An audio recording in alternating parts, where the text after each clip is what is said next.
that we were here last year on the 18th of September to 23rd of September 2024, of which His Excellency Engineer Seyi Makinde came and assured us two promises. One, that no house standing as of that day will be demolished.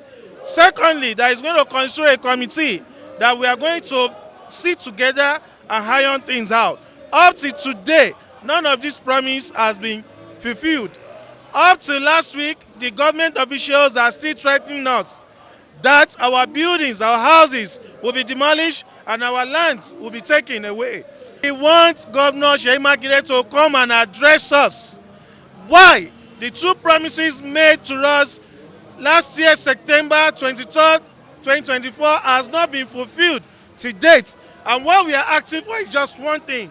It should cancel the corridor to Ibadan Circular Road. It should do the road and leave the corridor. We want Engineer Makinde Excellency to do the road and leave the corridor, because we are the people who vote for him. So we don't know what he wants to return for us. So we don't know. We are just begging him for pardon us, not to destroy our property.